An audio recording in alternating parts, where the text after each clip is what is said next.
啦！我今日咧就想同大家分享下一啲減肥嘅小知識啦。咁其實我之前咧係咁嘅樣嘅，之後咧就變咗咁嘅樣啦，係咪好驚訝咧？其實都有好多即係朋友啊，或者啲人都即係好想問我點樣減肥啊，或者我會唔會即係透露下啲減肥嘅秘技咧？咁今日你哋就好好彩啦，我好得閒咁樣拍咗條片俾你睇啦。咁咧今日就有10大我自己諗出嚟嘅減肥禁忌啦。咁係喺我減肥嘅途中咧，即係其實到依家都減緊啦。之後係即係絕對係正常嘅，係健康嘅，同埋係有用嘅咯，即係有根有據咁樣嘅。咁都即係希望你哋支持下啦。咁中意就 like， 唔中意就 dislike。第一個就係唔飲水。係啦，點解好多人減肥嗰陣時咧就覺得，咦死啦飲水會水腫嘅喎，因此啲女仔又好，男仔又好就會選擇唔飲水，就以為飲水會水腫會肥，所以就令到自己一日咧就飲唔到1杯水。咁其實咧，阿星話你知，其實我一日咧係飲好多水噶，呢一支係一個1 lit 嘅水樽啦。咁我一日咧係差唔多飲4至5支嘅，係啊，點解咧？即係你話飲咁多水會唔會中水毒㗎？其實係唔會嘅，呢啲係錯誤嘅 concept。點解咧？我曾經睇過一篇報道啦，佢係話點解嗰個人咧中水毒咧係因為佢1個鐘入面係1個鐘喎，1個鐘入面咧就飲咗超過8 lit，8 lit 嘅水，8 lit 啊，8支嘅水嘅冰水，令到佢心臟負荷唔到，因此而心臟病發死咗，咁就叫中水毒咁樣啦。咁其實我嘅建議啦，就絕對唔係叫你1個鐘入面飲晒佢啦。咁一日流長24小時，當你瞓覺啦減咗8，即係10幾啊？係16，唔係冇18，係嘛？唔係16，16小時啦。咁16個鐘啦。咁其實你飲4至5 lit 嘅水咧係唔過分嘅，係你1個鐘差唔多飲咁少嘅咋，一啖仔嘅咋。但係點解要飲水？第一啦，其實飲水係排水嘅，唔係令到你水腫嘅原因。點解你會水腫？係因為你本身你有70%嘅水分啦。咁其實咧，如果你唔飲水，排到啲舊嘅水嘅話咧，啲身體嘅水咧係會谷上嚟，因為你個皮膚或者你啲細胞都係要水噶嘛，咁佢就會谷上嚟啦，因此令到你嘅即係你塊面就會開始腫脹，因為成個包面咁樣，就係因為你冇飲水，啲舊嘅水就谷晒上嚟去應急你嘅皮膚需要，所以以水排水先係一個正確嘅減肥知識啦。咁第二啦，飲水唔單止可以即係排走你啲水腫，而且咧係可以幫你去消化嘅。咁其實小腸係即係應該係講，我唔係讀擺話，即係小腸咧入面咧就有好多屎啦，有好多便啦。咁點樣將佢哋排出嚟咧？其實都係要用水咯。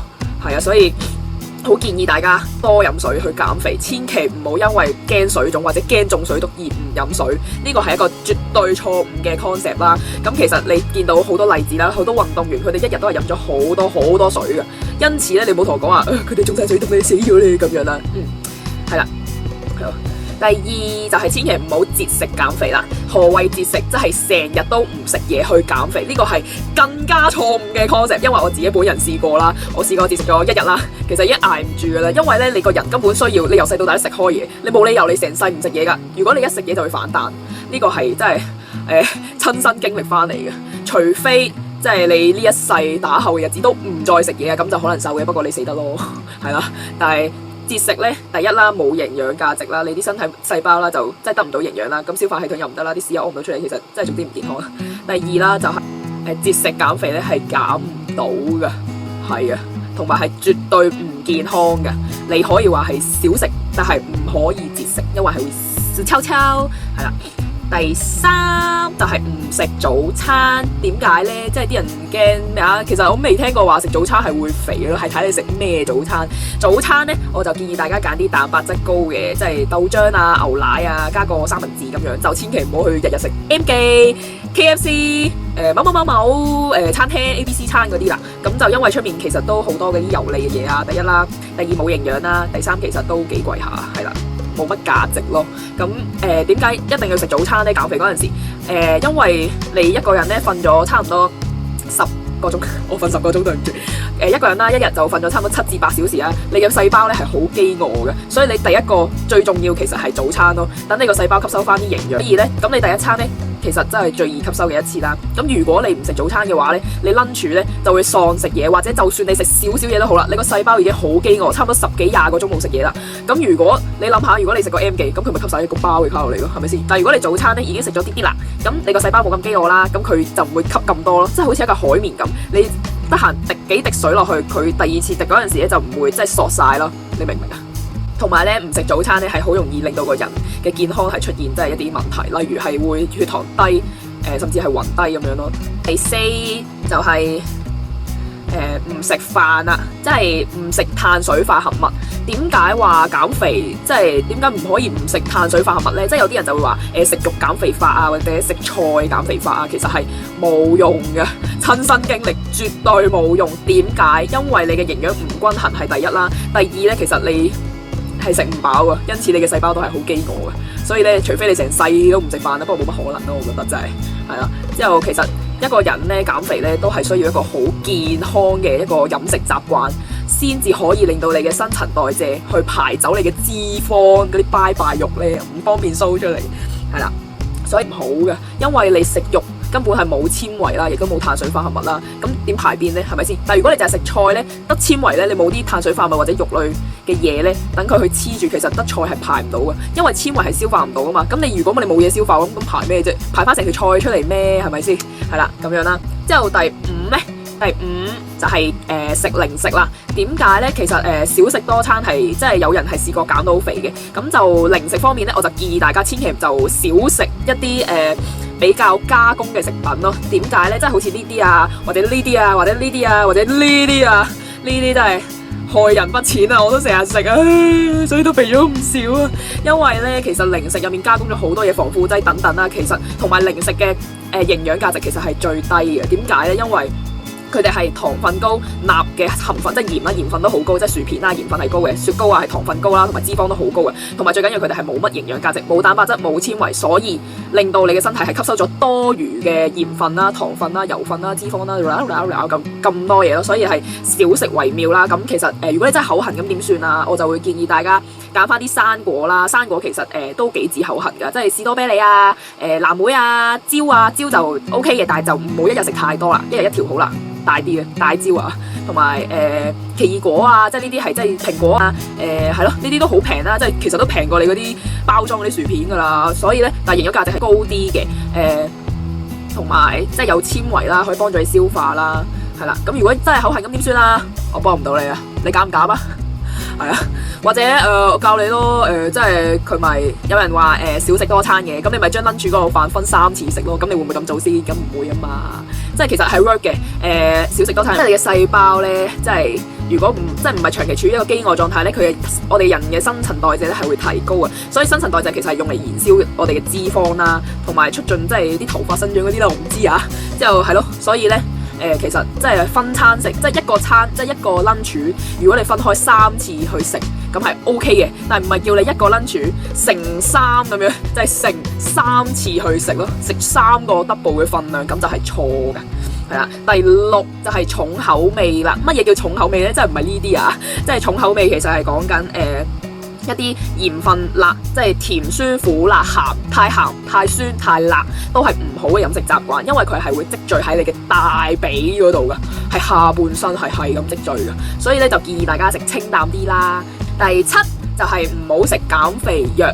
點解？因為我自己本身其實之前都用過好多方法減肥啦。我第一個方法其實係用減肥藥嘅。我上咗網，即係 Yahoo 嗰啲咧，就買咗個日本牌子嘅減肥藥啦。咁佢係一個 diet 嚟嘅，即係一個療程咁樣啦。之後佢就話佢聲稱1個月可以減到10磅。咁我真係信啦，我真係買咗。但係佢呃你嘅，始終你藥物啦一定會有副作用咯。就算你唔係瀉，你唔係肚屙，唔係嘔啦，但係佢都一定會有副作用噶。我之前用嗰隻減肥藥咧，佢就係會令到我塊面咧係好乾燥，令到我成個人好黃咁樣係啦，咁你仲會唔會食呢？其實真係咁多副作用，同埋係瘦唔到噶。點解？因為我係佢就叫你一日拍2粒，之後呢就去1次廁所，係真係噶。但係佢就唔使叫你節食嘅，佢就你照常食翻啦。咁我咪照常食翻咯，咪食翻越多嘅嘢啦。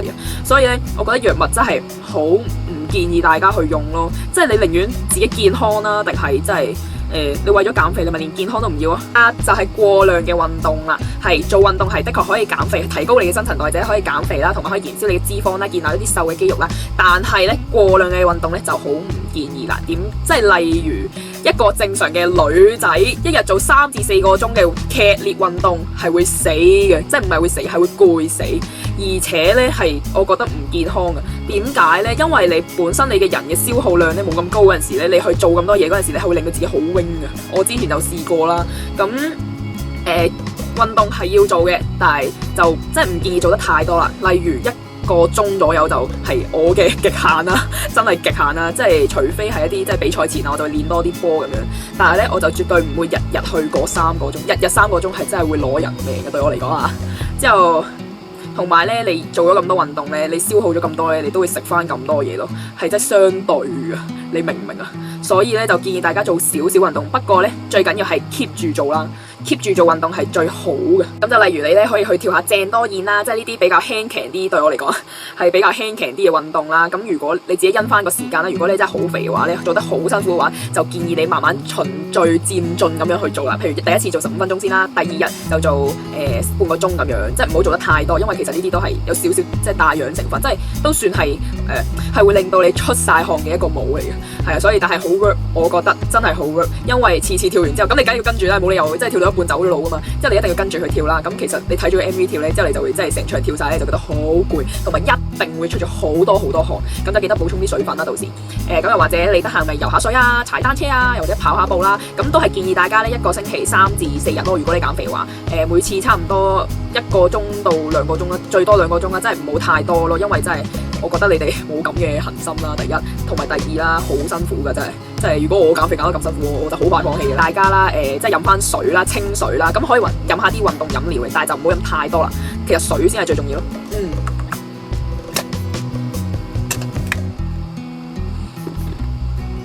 係第9就係夜瞓啦。